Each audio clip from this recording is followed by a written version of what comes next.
गर्मी में गरीब बहू के ठंडे ठंडे चटपटे पानी पूरी। आहा मीना दीदी, क्या बात है, इस भयंकर गर्मी में आपके हाथों की ये ठंडी ठंडी और चटपटी पानी पूरी खाकर तो जैसे आत्मा ही तृप्त हो जाती है। मजा आ गया पानी पूरी खाकर। दोपहर का समय है और सूरज आग उगल रहा है। भयंकर गर्मी और लू के थपेड़ों के बीच एक घने नीम के पेड़ के नीचे मीना अपना पानी पूरी का ठेला लगाए खड़ी है।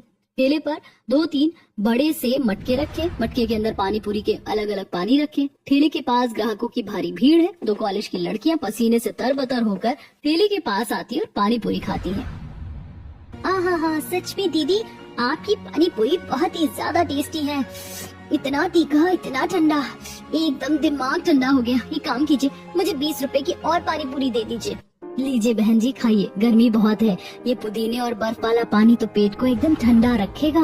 आखिर आप अपने इस चटपटे पानी में ऐसा क्या मिलाती हैं दीदी? हमारे पूरे गांव में ऐसा स्वाद और कहीं नहीं मिलता। ऐसा लगता है जैसे कोई जादू कर दिया हो आपने। इसमें कोई जादू नहीं है बहन जी, बस कुछ मसाले हैं और बहुत सारा संघर्ष है।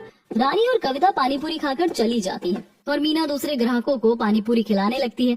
वहीं दूर खड़ी मोहल्ले की 2 औरतें मीना को हैरानी से देख रही थी। अरे देख रही हो इसे? कुछ दिन पहले तो इसके घर में खाने के लाले पड़े हुए थे। हाँ बहन, सच कह रही हो। इसके पति के पास तो काम तक नहीं था और अब देखो अपना पानी पूरी का ठेला लगा रही है।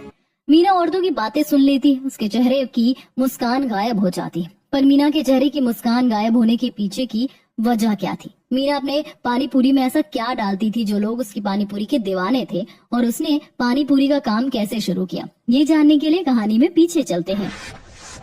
हाँ, मुझे बहुत तेज भूख लगी है माँ, मेरे पेट में दर्द हो रहा है, मुझे कुछ खाने को दे दो माँ। आसमान से आग बरस रही थी। गर्मी की वजह से मीना के घर की टीन की छत भट्टी की तरह तप रही थी। वहीं मीना के घर के बाहर नल के पास पसीने में लथपथ होकर वो कपड़े धो रही थी। तभी उसका 7 साल का बेटा बबलू उसके पास आता है और भूख से रोने लगता है। मीना कपड़े धोना छोड़कर बबलू को संभालती है। रो मत बेटा, तू रोता है तो मेरी जान निकलती है। मैं अभी रसोई में जाकर देखती हूँ, शायद कुछ मिल जाए। मीना जल्दी से रसोई में जाती है। रसोई के सारे डिब्बे खाली पड़े थे। आटे के कनस्तर में एक चुटकी आटा नहीं था। चूल्हा बुझा पड़ा था। मीना निराश हो जाती है। बेटा, रसोई में कुछ नहीं है, तू थोड़ा सा सब्र कर ले। अभी तेरे पापा रिक्शा चलाकर आते ही होंगे। वो पैसे लाएंगे तो मैं तुरंत तेरे लिए बाजार से कुछ ले आऊंगी। नहीं माँ, मुझे अभी खाना है। पापा कब आएंगे? मुझे भूख बर्दाश्त नहीं हो रही है। भूख की वजह से बबलू जोर जोर से रोने लगता है। बच्चे की रोने की आवाज सुनकर चारपाई पर लेटी हुई उसकी दादी उर्मिला की नींद खुल जाती है। वो उठकर बैठती है। पास ही दूसरी चारपाई पर ससुर रघुनाथ लेटे हैं, जो बीमारी की वजह से कमजोर हो चुके हैं और खांस रहे थे। अरे क्या हुआ मीना? बबलू क्यों इतना रो रहा है? उसे मेरे पास भेज दे। अरे बहू, बच्चों को नल से थोड़ा ठंडा पानी ही पिला दे। अरे भाई, जो साथी गर्मी और खाली पेट में बच्चे की जान ले लेनी है। हे भगवान, ये कैसे दिन दिखा रहा है तू हमें? बबलू बेटा, इधर आ, अपनी दादी के पास हमें खेल खेलेंगे। उर्मिला बबलू का ध्यान भटकाने के लिए उसे अपनी गोद में बैठाती है और खेल खिलाने लगती है। चलो खेलें, चिड़िया उड़, तोता उड़, मैना उड़। बबलू खेल में थोड़ा व्यस्त हो जाता है और रोना बंद कर देता है। बबलू और उर्मिला खेल रहे थे, तभी उनके घर के दरवाजे पर एक पुरानी साइकिल रिक्शा आकर रुकती है। मीना बहू, शायद विवेक रिक्शा चलाकर आके है, जाकर देख तो। मीना दरवाजे पर जाती है, तभी उसका पति विवेक रिक्शे से उतरता है। वो थकान और गर्मी से पूरी तरह चूर था। उसकी शर्ट पसीने से भीगकर शरीर से चिपक गई है। होठ प्यास से सूख गए हैं। वो हांफता हुआ घर के अंदर आता है। मीना विवेक को देखकर राहत की सांस लेती है और एक लोटा पानी लाती है। आप आ गए? आज तो आपने बहुत देर कर दी। सुबह से बच्चा भूख से तड़प रहा है। कितने पैसे कमाए आज? जल्दी दीजिए, मैं जाकर राशन ले आती हूँ। मीना की बात सुनकर विवेक का मुंह लटक जाता है। वो पानी का लोटा एक ही सांस में पीकर अपनी जेब में हाथ डालता है और कांपते हुए हाथों से कुछ सिक्के और नोट निकालता है। बस 30 रुपए ही कमा पाया हूँ मीना। क्या? सिर्फ 30 रुपए? इन 30 रुपयों में मैं क्या लाऊंगी? आटा लाऊंगी या चावल? घर में बच्चा सुबह से भूखा बैठा है। मैं क्या करूँ मीना? मैं सुबह से रिक्शा लेकर चिलचिलाती धूप में चौराहे पर खड़ा था। इस भयानक गर्मी में सड़कों पर कोई सवारी ही नहीं निकली। जो 2-4 लोग थे वो ऑटो में चले गए। मेरे रिक्शे में कोई नहीं बैठा। ये 30 रुपए भी बड़ी मुश्किल से एक बूढ़ी औरत को स्टेशन छोड़कर मिले हैं। उर्मिला विवेक की सारी बातें सुन रही थी। वो विवेक के हाथ से 30 रुपए ले लेती है और मीना को देती है। तू विवेक पर गुस्सा मत कर बहू, वो बेचारा भी तो धूप में पसीना बहा कर आया है। ये 30 रुपए ले और जाकर राशन की दुकान से कुछ राशन ले आ। उर्मिला के समझाने पर मीना शांत हो जाती है और मोहल्ले की राशन की दुकान पर राशन लेने के लिए चली जाती है। गर्मी की वजह से दुकान पर ज्यादा भीड़ नहीं थी। मीना पसीने से लथपथ दुकान पर पहुंचती है, तभी वहाँ उसकी बुआ सास लता राशन लेने के लिए आती है। लता ने सुंदर सी साड़ी पहनी थी। अरे मीना, तू यहाँ? और घर पर सब ठीक है ना?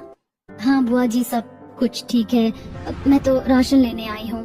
मीना के हाथ में 30 रुपए देखकर लता मीना को नीचा दिखाने के लिए हंसती है। अरे मीना, तुम्हारे हाथ में क्या है? 30 रुपए?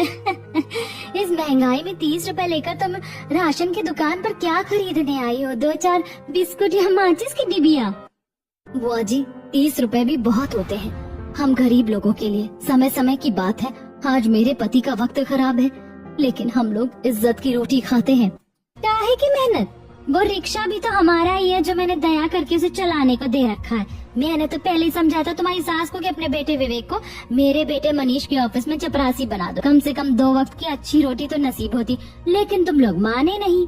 बुआ जी, हम लोग गरीब जरूर हैं, लेकिन हमारी भी सेल्फ रिस्पेक्ट है। हम भूख सह लेंगे, लेकिन किसी के तलवे नहीं चाटेंगे। तो रखो अपना स्वाभिमान अपने पास और चाटते रहो ये 30 रुपए। मीना की बात सुनकर लता पैर पटकते हुए वहाँ से चली जाती। मीना की आंखों में आंसू आ जाते। वो चुपचाप दुकानदार को 30 रुपए देती और थोड़ा सा आटा खरीद कर घर लौट आती है। पता नहीं बुआ जी अपने आप को क्या समझती है। जब देखो मेरे परिवार का अपमान करने के लिए आ जाती है। मेरा बस चले तो मैं उनसे सारे रिश्ते नाते ही खत्म कर लूं।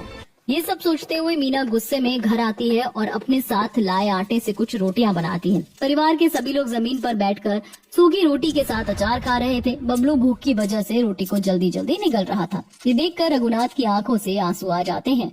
कितने लाचार हैं हम लोग, अपने बच्चों को ठीक से खाना भी नहीं खिला सकते।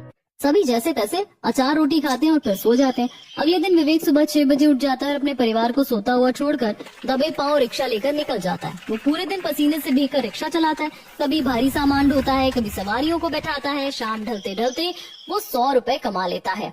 अरे चलो, आज कम से कम 100 रुपए की कमाई तो हुई। आज हम सब भर पेट खाना खाएंगे। शाम को विवेक पैसे लेकर घर लौटता है। उसके चेहरे पर आज एक छोटी सी मुस्कान थी। उसके हाथ में एक छोटी सी पन्नी थी जिसमें 10 रुपए की आइसक्रीम थी। बबलू, ओ बबलू, देख मैं तेरे लिए क्या लाया हूँ। पापा क्या लाए हो? Wow, ice cream! बबलू खुशी से उछलने लगता है और आइसक्रीम खाने लगता है। मीना ये देखती है और तुरंत भड़क जाती है। ये क्या है? आप ये आइसक्रीम क्यों ले आए? आपके पास पैसे कहाँ से आए? अरे मीना, आज मैंने 100 रुपए कमाए हैं। बच्चा कल से गर्मी से बहुत परेशान था ना, इसलिए मैंने 10 रुपए की आइसक्रीम ले ली इसके लिए। आप पागल हो गए क्या? घर में रात के खाने के लिए अनाज का एक दाना नहीं है और आप 10 रुपए बर्बाद कराए। इन 10 रुपयों का नमक या तेल आ जाता। मीना विवेक पर गुस्सा कर रही थी, तभी बुआ जी अपने बेटे मनीष के साथ घर के अंदर आती है। लता की नजर सीधे बबलू के हाथ में पकड़ी आइसक्रीम पर जाती है। वाह, क्या बात है! घर में तो जैसे नोटों की बारिश हो रही है। काफी पैसे कमाए जा रहे हैं। कल तो मीना 30 रुपए का रोना रो रही थी और आज नवाबजादे को आइसक्रीम खिलाई जा रही है। नहीं लता, ऐसी बात नहीं है। आज इसने थोड़ी ज्यादा मेहनत कर ली थी तो बच्चे का मन रखने के लिए। आओ बैठो ना। अब मुझे तुम्हारी ये फालतू की बातें नहीं सुननी है। मैं यहाँ बैठने नहीं आई हूँ। मैं अपना रिक्शा वापस लेने आई हूँ। लाओ रिक्शा की चाबी। बुआ जी, आप रिक्शा क्यों ले जा रही हैं?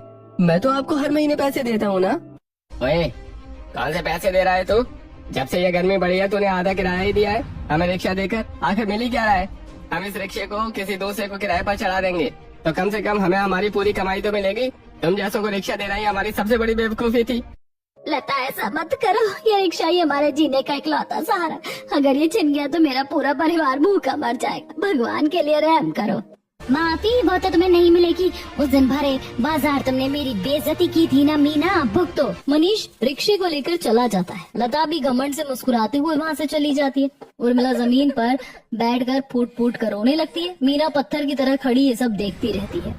हे भगवान, उस दिन मुझे बुआ जी से बहस करने की क्या जरूरत थी?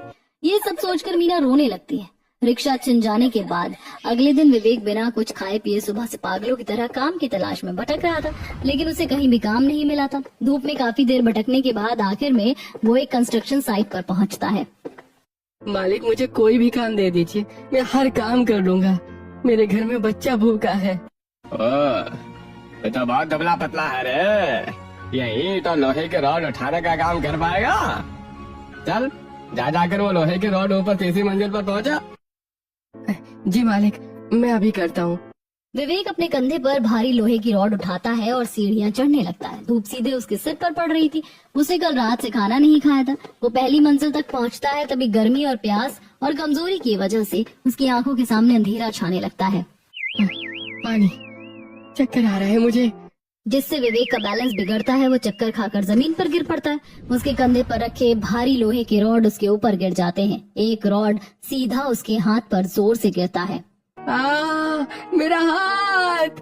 उसकी चीख सुनकर बाकी मजदूर दौड़ कर आते हैं। वो रॉड हटाते हैं। विवेक का हाथ खून से लथपथ हो गया था और हाथ की हड्डी टूट गई थी। मजदूर उसे तुरंत उठाकर पास के सरकारी अस्पताल ले जाते हैं। शाम को मजदूर विवेक को उसके घर छोड़ने आते हैं। अरे घर पर कोई है, बाहर निकलो, विवेक को चोट लगी है। विवेक के दाहिने हाथ पर मोटा प्लास्टर और पट्टियां बंधी हुई थी। वो दर्द से करहा रहा था। उसे इस हालत में देखकर मीना और उर्मिला दौड़कर बाहर आती हैं। हे भगवान विवेक, तुझे ये चोट कैसे लगी? अरे माई, तुम्हारे बेटे को चिलचिलानी धूप में काम करते हुए चक्कर आ गया था। रॉड गिर गया इसके ऊपर, हाथ की हड्डी टूट गई है।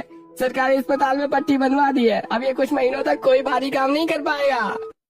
इतना कहकर रामू बाकी मजदूरों के साथ वहाँ से चला जाता है। घर में चारों तरफ घुप अंधेरा था, क्योंकि बिजली का बिल ना भरने के कारण बिजली कट चुकी थी। गर्मी और उमस की वजह से कमरे में सांस लेना मुश्किल हो रहा था। घर में खाने का एक दाना नहीं था। बहू, मीना, मेरी आंखों के सामने अंधेरा छा रहा है, पेट में आग लगी है, मुझे चक्कर आ रहे हैं बहू। इतना कहते ही उर्मिला जमीन पर बेहोश होकर गिर पड़ती है। माँ जी, माँ जी, आंखें खोलिए। मीना उर्मिला पर पानी की छींटे मारती है, लेकिन उर्मिला को होश नहीं आता, जिसे देखकर मीना रोने लगती है। फिर वो जैसे तैसे अपने आंसुओं को पोंछती है और अपने पड़ोसी के दरवाजे पर जाती है। क्या है मीना, इतनी रात को?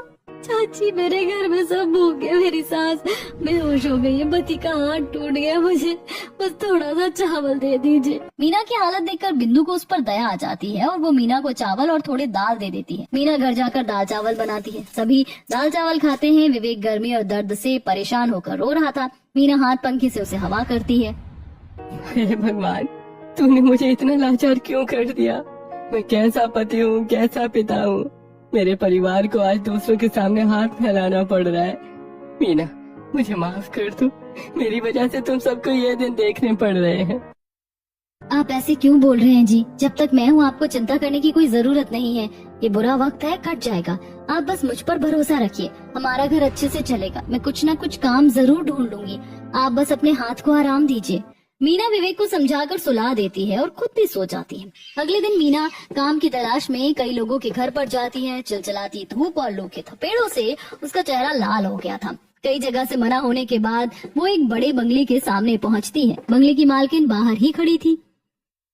मेम साहब, मुझे कुछ काम की बहुत जरूरत है। मैं घर का सारा झाड़ू पोछा कर लूंगी, बर्तन धो लूंगी और बस मुझे काम दे दीजिए। घर का काम तो ठीक है, पर मुझे अभी एक बेबी सिटर की ज्यादा जरूरत है, जो मेरे बच्चे के साथ खेल सके और उसका ध्यान रख सके। कर पाएगी तू? जी मेम साहब, मैं बहुत अच्छे से कर लूंगी। मेरा खुद का एक 7 साल का बच्चा है। मैं बच्चों को बहुत प्यार से संभालती हूँ, आप चिंता मत कीजिए। ठीक है, पर मेरा बच्चा थोड़ा जिद्दी है। और हाँ, अगर घर की साफ सफाई भी करेगी तो मैं तुझे पैसे बढ़ा कर दे दूंगी। जी जी मेम साहब, मैं दोनों काम अच्छे से कर लूंगी। ऐसी बात है तो चल, आज से अपना काम शुरू कर ले। मीना मालकिन के साथ बंगले के अंदर जाती है। मीना जाने के साथ ही काम शुरू करती है। वो हॉल में झाड़ू लगाने के बाद पोछा लगा रही होती कि तभी मालकिन का अमीर बच्चा बिट्टू जानबूझकर वहाँ गंदे जूतों से कूदने लगता है। अरे बेटा, साइड हो जाओ, मैंने अभी पोछा लगाया है, गंदा हो जाएगा। हे भगवान, क्या मुसीबत है। मालकिन का बेटा नहीं होता तो इसे अच्छे से डांट लगाती। इतनी मेहनत से सफाई की थी। नहीं हटूंगा, तू नौकरानी है, तेरा काम है घर साफ करना। इतना कहकर बिट्टू रोने और चिल्लाने का नाटक करने लगता है। उसकी आवाज सुनकर मालकिन दौड़ कर आती है। ये क्या तरीका है? तूने मेरे बेटे को रुला दिया। मम्मी, आंटी ने मुझे डांटा। मीना, झाड़ू पोछा छोड़, बाजार जाकर सब्जियां लिया। सब्जियां खत्म हो गई हैं फ्रिज में। मम्मी, मैं भी जाऊंगा आंटी के साथ, मुझे भी बाजार घूमना है। मीना, बिट्टू को भी अपने साथ ले जाओ, लेकिन उसका ध्यान रखना। मीना बिट्टू को अपने साथ बाजार लेकर जाती है। बाजार से सब्जी खरीदने के बाद जब दोनों लौट रहे थे तब बिट्टू का ध्यान पानीपुरी वाले की तरफ जाता है। बाजार में पानीपुरी का ठेला खड़ा था, जिस पर बहुत सारी मक्खियां भिनभिना रही थी। आंटी, आंटी, मुझे पानीपुरी खाना है, मुझे वो पानीपुरी खिलाओ। नहीं बिट्टू, बाहर की पानी पूरी बिल्कुल अच्छी नहीं होती। देखो कितनी मक्खियाँ बैठ रही हैं और मसाला भी खुला हुआ है। ये पानी पूरी खाकर तुम बीमार पड़ जाओगे। घर चलो, मैं तुम्हें घर में एकदम साफ और स्वादिष्ट पानी पूरी बना कर खिलाऊंगी। अगर तुमने मुझे पानी पूरी नहीं खिलाई तो मैं मम्मी को बोल दूंगा कि तुमने मुझे रुलाया। अरे बेटा, बाहर की पानी पूरी से तबीयत खराब हो जाएगी। चलो, मैं घर में ठंडी ठंडी पानी पूरी बनाती हूँ। मीना बिट्टू को लेकर उसके घर आ जाती है। मेम साहब, बिट्टू बाबा पानी पूरी खाने की जिद कर रहे हैं। मैं क्या करूँ, घर पर पानी पूरी बना दूँ? हाँ, अगर बिट्टू का पानी पूरी खाने का मन है तो बना दे, और थोड़ा ज्यादा ही बनाना, हम लोग भी खाएंगे। जी ठीक है मालकिन, मैं जाकर अभी पानी पूरी बनाती हूँ। मीना रसोई में जाकर पानी पूरी की तैयारी शुरू करती है। वो बड़े से परात में आटा निकाल कर उसमें सूजी मिलाती है। सूजी में थोड़ा आटा मिलाकर बढ़िया कड़क पूरियां बेलती हूँ। आलू और चने भी उबाल दिए हैं। आटा तैयार कर लेने के बाद मीना आलू को मैश करती है और उसमें उबले हुए चने, बारीक कटा प्याज और धनिया डालकर मिलाती है। फिर ऊपर से उसमें लाल मिर्च पाउडर, काला नमक और नींबू का रस डालकर हाथों से अच्छी तरह मिला लेती है। पानी पूरी का आलू तो तैयार हो गया है। काम करती हूँ, पानी पूरी का चटपटा ठंडा पानी तैयार कर लेती हूँ। मीना मिक्सी में पुदीना, धनिया, हरी मिर्च, अदरक और थोड़ा सा पानी डालकर एकदम बारीक पीस लेती है। फिर वो एक बर्तन में फ्रिज का ठंडा पानी निकाल कर डालती है। फिर वो उसमें पिसी हुई चटनी, इमली का पल्प, काला नमक, भुना जीरा पाउडर, हींग और जलजीरा डालकर बिल्कुल चटपटा पानी तैयार करती है। पानी पूरी बनाने के बाद, बिट्टू बाबा पानी पूरी तैयार हो गई है, आप खा लीजिए। मैंने बर्फ डालकर बहुत ठंडा पानी बनाया है। मैं ऐसे पानी पूरी नहीं खाऊंगा। मैंने बाजार में देखा था कि एक भालू के कपड़े पहनकर आदमी पानी पूरी खिला रहा था। तुम भी वो बाहर रख के भालू के कपड़े पहनो और मुझे खिलाओ, तभी मैं खाऊंगा। ये क्या बात हुई बेटा, मैं कपड़े पहनकर कैसे खिलाऊंगी? मुझे बहुत गर्मी लग रही है। पहन लो ना मीना, बच्चे की जिद है पूरी कर दो। बच्चों को खुश रखना ही तुम्हारा काम है। मीना को मजबूरी में भालू की भारी कॉस्ट्यूम पहननी पड़ती है। गर्मी से उसका बुरा हाल हो रहा था। वो भालू की पोशाक पहनकर बिट्टू को पानी पूरी खिलाने लगती है। तभी बिट्टू के कुछ और दोस्त आ जाते हैं। वो मीना का मजाक उड़ाने लगते हैं।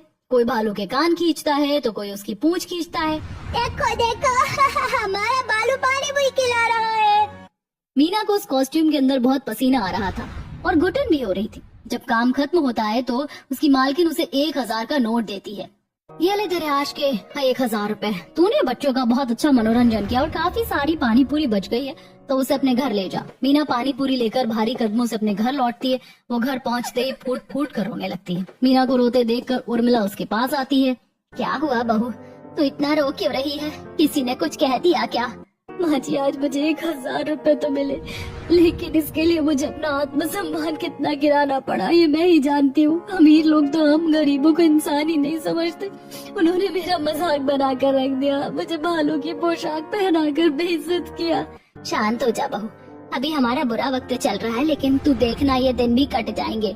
उर्मिला मीना को ज्यादा कुछ समझाती नहीं है, लेकिन भूख की वजह से उर्मिला के पेट से आवाज आने लगती है। तभी मीना, माँ जी आपको भूख लगी है ना, आप ये पानी पूरी खा लीजिए। काफी सारी पानी पूरी बच गई थी तो मालकिन ने मुझे दे दी। मीना सबको पानी पूरी परोसती और सब पानी पूरी खाते। मीना के हाथ की चटपटे ठंडे पानी पूरी खाकर परिवार वाले बहुत खुश हो जाते हैं। वाह बहू, ये पानी पूरी तो बहुत ही लाजवाब है।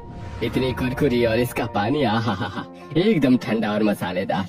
तू तो बड़ा ही अच्छा पानी पूरी बनाती है।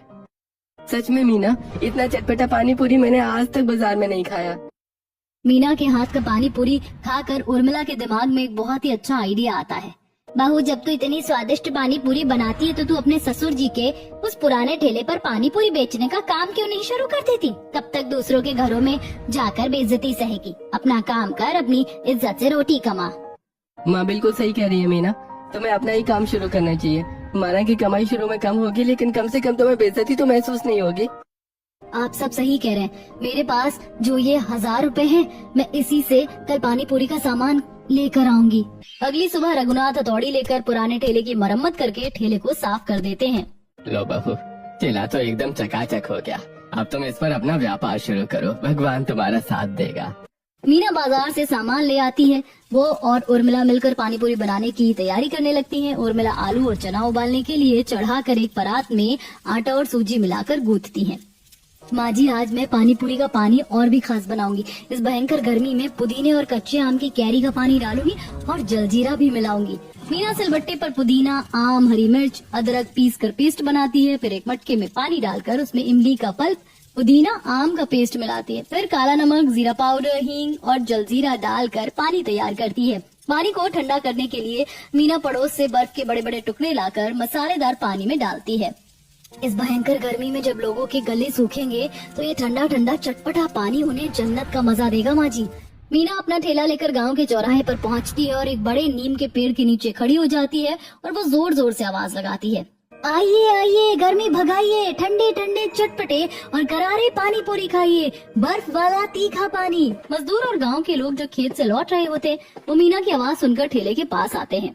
बहन जी, आपने नया ठेला लगाया है क्या? लाओ एक पत्ता हमें भी चखाओ, गर्मी से गला सूख रहा है। मीना विकास को पुदीने और बर्फ वाले ठंडे पानी की पानी पूरी देती है।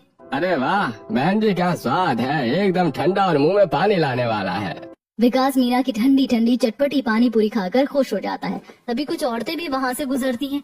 विकास को मजे से पानी पूरी खाता देख उन्हें भी लालच आता है। अरे वाह मीना, सच में तेरी पानी पूरी बहुत स्वादिष्ट है, कल मैं अपनी सहेलियों को भी लाऊंगी। मीना की चटपटी पानी पूरी सभी को पसंद आती है। जो भी एक बार खाता है वो उंगलियां चाटता रह जाता है। पहले ही दिन मीना की सारी पानी पूरी बिक जाती है और वो शाम को 400 से 500 रुपए कमा कर खुशी खुशी घर लौटती है। पानी पूरी बेचकर मीना ने अपने घर के हालात सुधार लिए थे। अब उन्हें भूखा नहीं सोना पड़ता था। आपने सही कहा था माँ जी, लोगों को मेरी चटपटी ठंडी ठंडी पानी पूरी बहुत पसंद आई। अब मैं इज्जत से अपने पैसे कमाऊंगी और पानी पूरी बेचूंगी। ऐसे ही दिन गुजरते हैं। मीना का ठेला बहुत अच्छी तरह चलने लगा था। लोगों की भीड़ लगी रहती थी। अब वो आम पुदीने के पानी के साथ जलजीरा और काला खट्टा चटपटा पानी भी रखने लगी थी। एक दिन मीना पानी पूरी बेच रही थी, तब तो कॉलेज स्टूडेंट उसके पास आती हैं। हाँ मीना दीदी, क्या बात है, इस भयंकर गर्मी में आपके हाथों के ठंडे ठंडे और चटपटी पानी पूरी खाकर तो जैसे आत्मा तृप्त हो जाती है। मजा आ गया पानी पूरी खाकर। हाँ सच में दीदी, आपका पानी पूरी बहुत ही ज्यादा टेस्टी है, इतना तीखा, इतना ठंडा, एकदम दिमाग ठंडा हो गया। एक काम कीजिए, मुझे 20 रुपए की और पानी पूरी दे दीजिए। लीजिए बहन जी, खाइए, गर्मी बहुत है। ये पुदीने और बर्फ वाला पानी पेट को एकदम ठंडा रखेगा। आखिर आप अपने चटपटे पानी में ऐसा क्या मिलाती है दीदी? हमारे गांव में ऐसा स्वाद और कहीं नहीं मिलता। ऐसा लगता है जैसे कोई जादू कर दिया आपने। इसमें कोई जादू नहीं है बहन जी, बस कुछ मसाले हैं और बहुत सारा संघर्ष है। इतना कहकर मीना अपने पुराने दिनों को याद करने लगती है। मीना की दुकान पर भीड़ देखकर उसकी पड़ोस की औरतें कानाफूसी करने लगती हैं। हे भगवान, मेरी दुकान को ऐसे ही चलाना, मेरी दुकान को हर बुरी नजर से दूर रखना। मीना अपनी दुकान को बुरी नजर से बचाने के लिए प्रार्थना कर रही थी, पर उसे क्या पता था कि उसकी दुकान को तो नजर लग चुकी थी। लता और मनीष मीना की दुकान पर भीड़ देखकर जल रहे थे। देखा तूने, ये भिखारन आज हमसे भी ज्यादा पैसे कमाने के सपने देख रही है। इसकी इतनी हिम्मत की हमारे सामने ठेला लगाए। मुझे तो लगता है कि ये पानी पूरी बेचकर हमसे भी अमीर हो जाएगी। मैं इसे ऐसा नहीं करने दूंगी। चिंता मत करो माँ, कल मैं इसका ऐसा इंतजाम करूँगा कि कोई इसकी दुकान पर भटकेगा भी नहीं। अगले दिन जब मीना ठेला लगाती है और गाँव वाले खाना खाते हैं तो लता और मनीष वहाँ पहुँच जाते हैं और जोर जोर से चिल्लाने लगते हैं। अरे बहन, तुम लोग ये मीना की पानी पूरी तो बड़े चाव से खा रहे हो, पर तुम्हें पता है पानी लाती कहाँ से है? कहाँ से लाती है? अरे वो जो गांव के बाहर पुराना कुआं है ना, जहाँ कोई नहीं आता, ये वहीं से गंदा पानी लाती है। और तो और मैंने अपनी आंखों से देखा है, उस कुएं में एक मरा हुआ चूहा तैर रहा था। ये उसी मरे हुए चूहे का पानी तुम सबको पिला रही है। नहीं नहीं, ऐसा नहीं है, ये सब झूठ है। मैं तो साफ पानी में अपना पानी पूरी का पानी बनाती हूँ। मीना की बात का कोई यकीन नहीं करता। लता का ये झूठ पूरे गांव में जंगल की आग की तरह फैल जाता है। अगले दिन गर्मी से परेशान मीना अपने ठेले पर खड़ी थी, लेकिन कोई भी उसके ठेले के पास नहीं आ रहा था। जो लोग उधर से गुजरते हैं वो मुंह मोड़कर चले जाते हैं। भैया जी, आज पानी पूरी नहीं खाएंगे, एकदम ठंडा पानी है। दूर हट, हमें बीमार करना चाहती है क्या? मरे हुए चूहे का पानी पिलाती है और ऊपर से पूछती है आज के बाद अपना ठेला यहाँ मत लगाना। मीना फूट फूट कर रोने लगती है। वो सारा सामान लेकर उदास मन से घर लौट आती है। मीना घर पर हताश बैठी थी क्योंकि आज उसकी एक भी कमाई नहीं हुई थी। माँ जी, बुआ जी ने मेरे बारे में कितनी गंदी बातें फैला दी है। अब गाँव में कोई मेरे हाथ से पानी पूरी नहीं खाएगा। हमारा तो काम ही ठप हो गया। मीना, हार मत मानो। अगर गांव के लोग नहीं खाते तो हम उन्हें नहीं खिलाएंगे। तुम ऐसा करो, अपना ठेला गांव के बाहर हाईवे पर लगाओ। वहाँ से रोज हजारों गाड़ियाँ गुजरती हैं, नए नए लोग आते हैं, उन्हें तुम्हारे स्वाद का पता चलेगा। बेटा बिल्कुल सही कह रहा है, तो फिर से शुरुआत कर। अगले दिन मीना हाईवे किनारे अपना ठेला लेकर खड़ी हो जाती है। सूरज जैसे आग बरसा रहा था। मीना पसीने से भीगी हुई थी। उसने ठेले पर आज अलग अलग तरह के पानी रखे थे। पुदीना, कच्चा आम, खट्टा मीठा और जलजीरा। सब में बर्फ के टुकड़े तैर रहे हैं। दोपहर के 2 बज चुके थे, लेकिन एक भी ग्राहक नहीं आया। मीना उदास बैठी थी। पास ही में कुछ कबूतर दाना चुग रहे थे। मीना अपना समय काटने और मन बहलाने के लिए उन कबूतर को देखने लगती है। क्या रे कबूतरों, तुम ही लोग खा लो मेरी पानी पूरी, कोई तो आ नहीं रहा। वो जो सबसे मोटा है ना, उसका नाम बबली है। जो खुदक रहा है वो चिंटू है, और वो जो लड़ रहे हैं वो पीकू और मिंटू हैं। मेरी किस्मत भी इन कबूतरों की तरह हो गई है। सड़क किनारे दाना ढूंढ रही हूँ। मीना उदास होकर कबूतर से बातें कर रही थी, तभी अचानक हाईवे पर जोरों की आवाज आती है। कुछ दूरी पर एक बड़ा ट्रक पलट जाता है। ट्रक की वजह से पूरा हाईवे ब्लॉक हो जाता है। गाड़ियों की लंबी कतारें लग जाती। भयंकर जाम लग चुका था। गर्मी इतनी ज्यादा थी कि गाड़ियों में बैठे लोग पसीने से तरबतर होकर बाहर निकलने लगते हैं। लोगों के गले सूख रहे थे और आसपास पानी की कोई दुकान नहीं थी। उफ, ये कैसी जानलेवा गर्मी है भाई, और ऊपर से ये जाम। अरे कोई ठंडी चीज मिल जाती तो जान में जान आती। तभी उस आदमी की नजर मीना के ठेले पर पड़ती है। रोहन मीना के ठेले के पास आता है। बहन जी, ये पानी पूरी ताजी तो है ना? जी भैया, एकदम ताजी और करारी, और पानी देखिए एकदम चिल्ड। मेरे पास 4 फ्लेवर हैं, पुदीना, कच्चा आम, जलजीरा और खट्टा मीठा। कौन सा लगाऊं? मुझे वो खट्टा मीठा और जलजीरा वाला दे दो, बहुत प्यास लगी है। मीना फुर्ती से पूरी फोड़ती है, उसमें मसालेदार आलू भरती है और ठंडे जलजीरे वाले पानी में डुबोकर रोहन को देती है। रोहन जैसे ही उसे मुंह में डालता है, उसकी आंखें खुशी से बड़ी हो जाती हैं।